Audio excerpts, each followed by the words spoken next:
Hello, I'm Geraldine Ryan-Lush, and this book, Haunted Towns, Ghost Stories of Newfoundland and Labrador, has been is widely popular, I should say, and I've been asked to actually do a reading from it. So I'm going to do a short reading from one of the stories, The Used Car Ghost. There's some 40 or more stories in this book, and they encompass true ghostly encounters from many areas of Newfoundland and Labrador. I hope you will enjoy.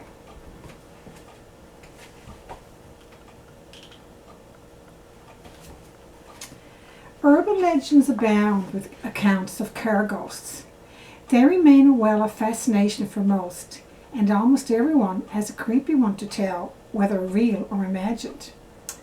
But when a creepy experience comes from not only a rational, intelligent, conscientious man, but also several members of his friends and family, one starts to think that maybe it's true. Add to that the capture of the troublesome phenomenon on a camera or phone, and it's airtight. Dave Knight lived in St. John's with his wife and family of 3 sons and a daughter. His oldest son, Kevin, was in the market for a good used car, and after a goodly number of trips to the car lots, found one, a Chevy Impala, at a reputable used car lot.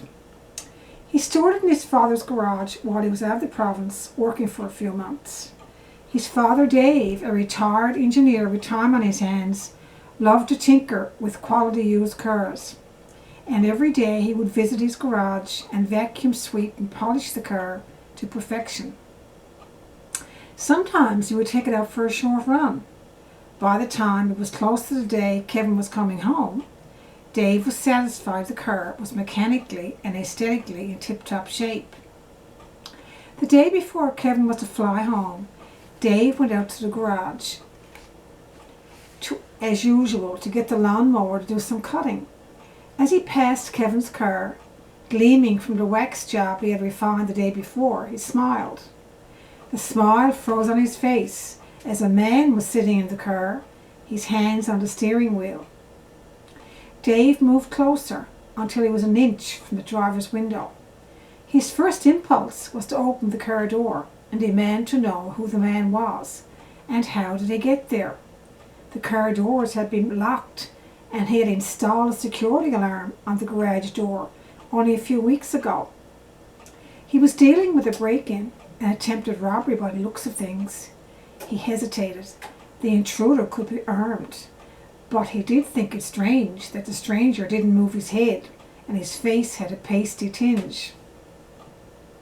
As he stood wondering what to do, apprehensive and frustrated, staring at the man who was staring straight ahead, wearing a cap and sunglasses, all of a sudden there was nothing.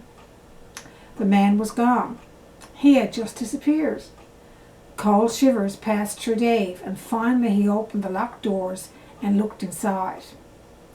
Everything looked the same as he had left it. I felt weird, he says, real weird. He was real, but I couldn't help doubting myself. It was kind of a hot day, and I had been working hard. Could I have imagined it?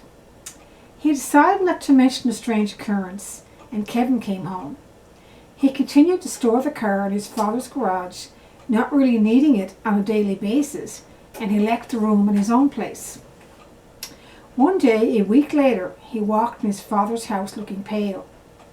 There was a man in the car, he said. He was just sitting there. Then he was gone. Father and son commiserated over the vision they had seen.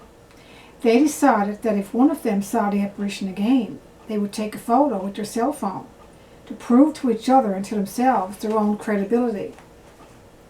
However, they were not to mention the sightings to the rest of the family. Sure enough, about 2 weeks later, Dave, whose nerves were a little strung by this point, saw the man again as he walked in the garage.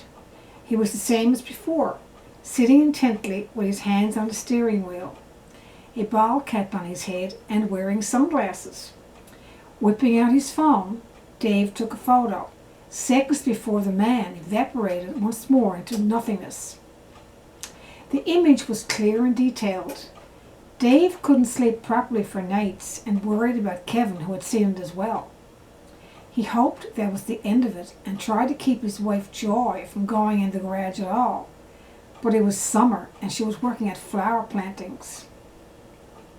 One day while Dave was gone to the mall, she went in the garage to get some potting soil. As she passed by Kevin's car, she saw the ghostly mystery man sitting up with his hands on the steering wheel. Not realizing first who it was, she thought it was a friend or neighbor and approached him. He disappeared into nothingness before her shocked gaze. When Dave came back, Joy was almost in hysterics, never having witnessed such before. And this mysterious ghostly man, this apparition, continued to appear to other members of the family. That's just one of the stories, or part of one of the stories in this book, Haunted Towns, Ghost Stories of Newfoundland and Labrador. And it's widely popular. It's available everywhere. Amazon, Chapters, stores, physical stores, online, all kinds of sites online. It encumbers many stories, true ghostly stories, true ghost stories from many, many parts of Newfoundland. It's also in libraries as well. And it's the cover here of the picture of the train station in Avondale, which was taken by me. Anyway, I hope you enjoyed the excerpt, and I'm sure you'll enjoy the book. Thank you so much.